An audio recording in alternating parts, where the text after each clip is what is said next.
Assalamualaikum warahmatullahi wabarakatuh.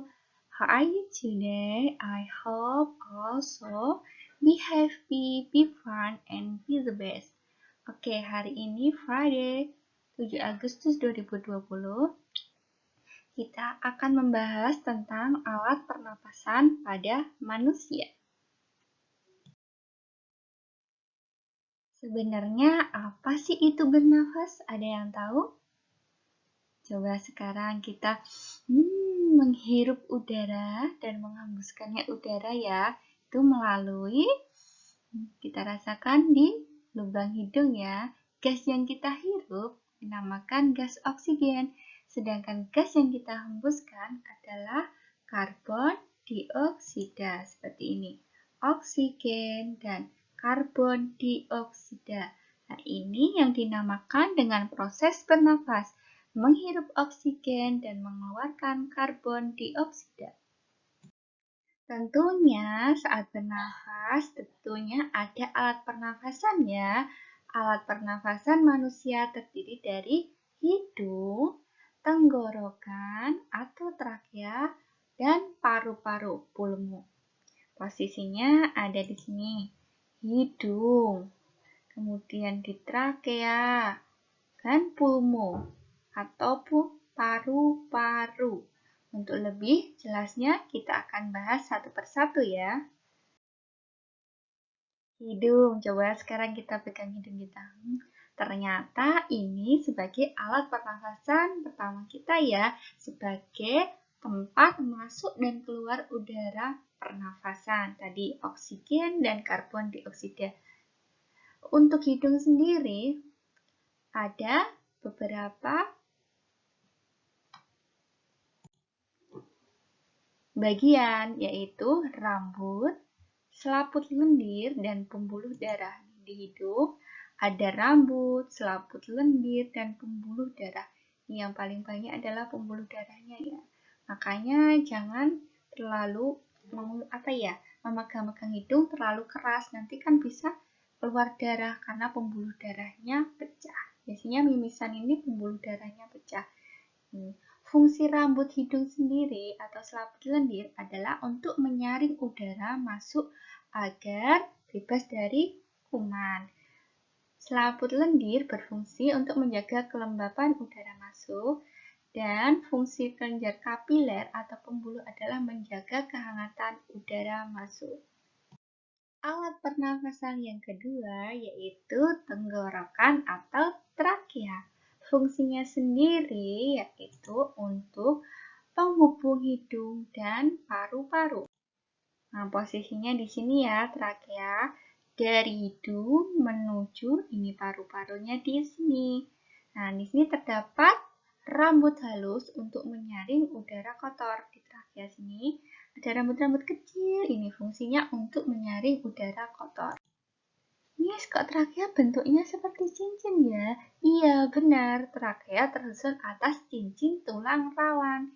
Trakea bercabang menjadi bronkus. Percabangan pertama ini namanya bronkus. Kemudian bercabang kembali.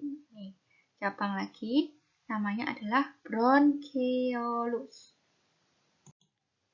Jadi cabang yang pertama namanya bronkus. Di sini, ini bronkus. Kemudian bercabang lagi, namanya adalah bronkeolus. Alat pernafasan yang ketiga yaitu paru-paru atau disebut juga dengan pulmu. Letaknya di atas diafragma dalam rongga dada. Nah, ini ada beda ya. Maksudnya ini gelambirnya.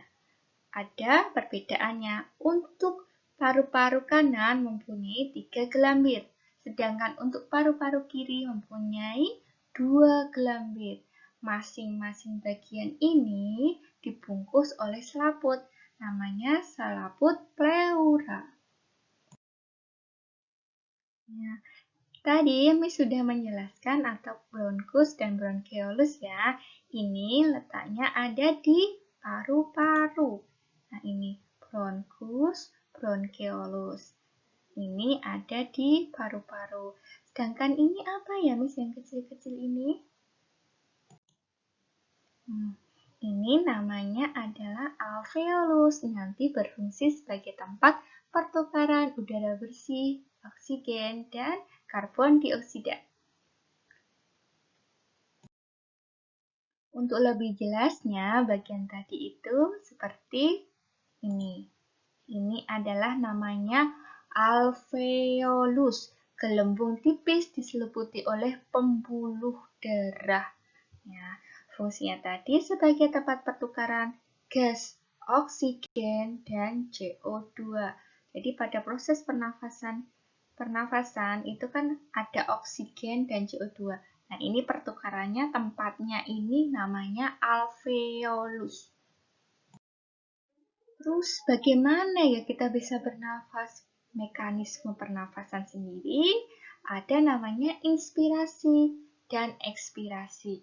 Inspirasi itu maksudnya adalah udaranya masuk, sedangkan ekspirasi itu udaranya keluar.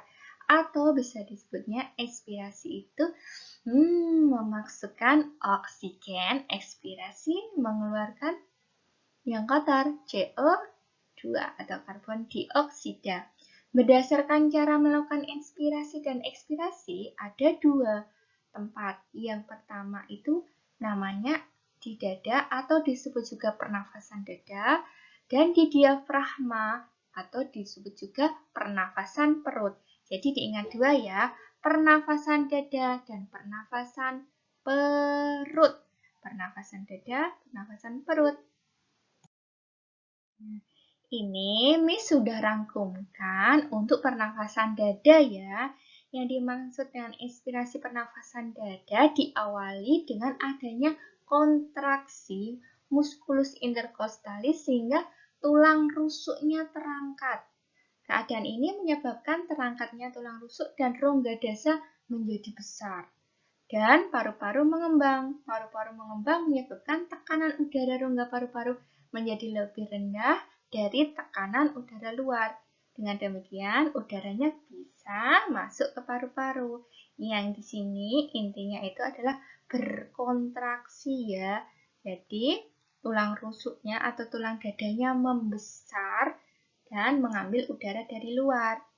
Sedangkan untuk ekspirasi, ini kebalikannya ya, udara harus dikeluarkan, yaitu berlangsung saat musculus intercostalis berelaksasi.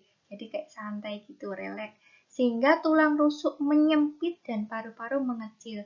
Paru-paru mengecil menyebabkan tekanan udara dalam rongga paru-paru lebih tinggi dari tekanan udara luar, sehingga udara keluar dari paru-paru. Nah, untuk lebih jelasnya kita lihat gambar berikut. Oke, sekarang kita perhatikan gambar berikut ya. Pernafasan dada.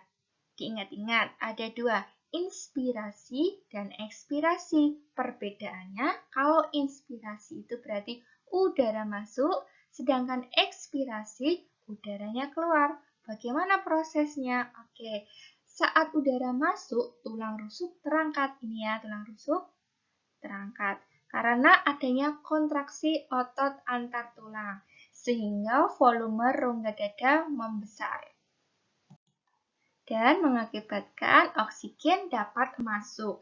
Sedangkan untuk ekspirasi ini tulang rusuknya turun atau rileks ya, berelaksasi ini. Saat berelaksasi ini volume rongga dadanya mengecil sehingga udaranya itu dapat dikeluarkan. Udara yang keluar apa tadi? Ayo apa? CO2 ya, karbon dioksida. Untuk pernafasan yang kedua dinamakan pernafasan perut ya. Sama, ada inspirasi, ada ekspirasi. Perbedaannya di sini yang digunakan adalah otot diafragma. Ini otot diafragma. Nah, yang inspirasi diawali dengan berkontraksinya otot diafragma sehingga diafragma yang semula melengkung berubah menjadi datar. Keadaan diafragma mendatar mengakibatkan rongga dada dan paru-paru dapat mengembang. Tekanan udara yang rendah dalam paru-paru menyebabkan udara dari luar dapat masuk. Sedangkan untuk ekspirasi, proses ekspirasi terjadi pada saat otot diafragma rileks ya tadi, sehingga diafragma kembali melengkung. Keadaan melengkung diafragma mengakibatkan rongga dada paru-paru mengecil, sehingga tekanan udara dalam paru-paru naik dan udara keluar dari paru-paru. Lebih jelasnya kita lihat gambar lagi ya.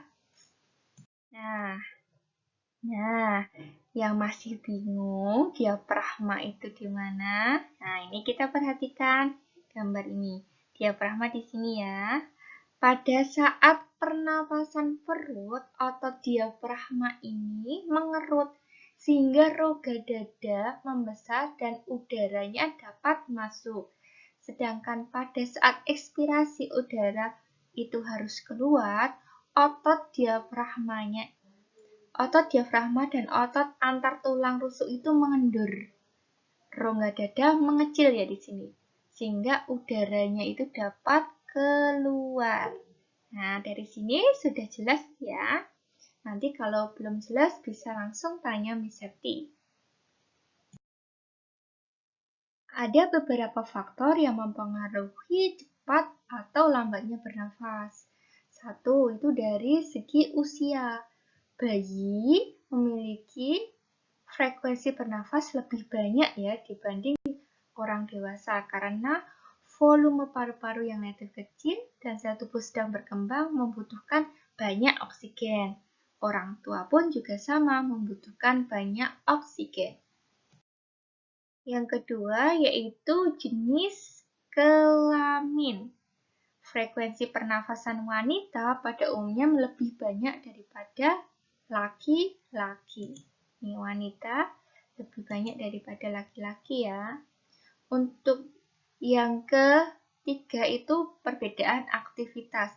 Orang yang sedang beraktivitas membutuhkan energi lebih tinggi dibanding orang yang sedang beristirahat. Sehingga frekuensi pernafasan orang yang sedang beraktivitas itu lebih besar dari orang yang sedang beristirahat. Posisi tubuh ya, untuk mempengaruhi frekuensi pernafasan juga. Hal ini berkaitan dengan beban yang harus ditanggung oleh organ tubuh.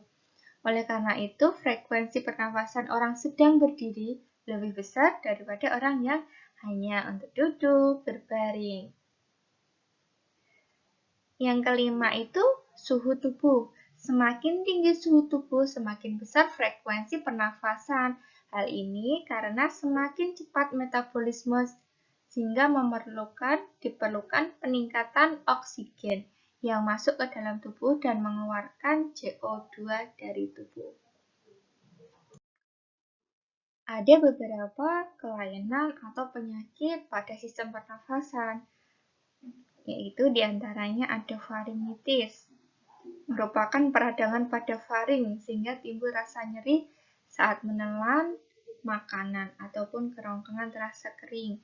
Ini pneumonia juga termasuknya ada kata lainnya itu peradangan paru-paru, di mana biasanya berisi cairan dan eritrosit yang berlebih akibat infeksi dalam tadi alveolus. Ini ada lagi yang banyak ya, ini asma. Asma ditandai dengan kontraksi yang kaku dari bronkeolus yang menyebabkan kesukaran atau susah bernafas. Ada juga asfiksi, ada TBC, ini karena bakteri Mycobacterium, ada hipoksia, itu kekurangan oksigen, asidosis itu meningkatnya kadar asam karbonat, dan cyanosis itu kebiruan pada kulit yang disebabkan karena jumlah hemoglobin dioksigenisasi yang berlebih. Untuk lebih jelasnya, biar lebih paham, Miss sudah carikan video berkaitan dengan kelainan dan penyakit pada sistem pernafasan ya. Ini nanti Miss share untuk linknya. Nah, penyakit-penyakit itu tadi bisa kita cegah dengan cara apa ya biar kita tetap sehat terus. Yang pertama itu menjaga kebersihan lingkungan. Nah, menjaga kebersihan lingkungan itu kalau bisa tinggalnya jangan di dekat pabrik seperti itu ya. karena di pabrik itu banyak gas-gas yang berbahaya. Yang kedua itu makan makanan yang bergizi, kemudian olahraga secara teratur, dan yang keempat itu mengadakan penghijauan, di mana kalau di lingkungan kita sendiri itu banyak pohon, otomatis untuk penyerapan toksik-toksik oksigen itu dapat diserap oleh tumbuhan, sehingga kita perlu mengadakan atau menanam tumbuh-tumbuhan. Nah, cukup sekian dari Miss Septi. Terima kasih. Assalamualaikum warahmatullahi wabarakatuh.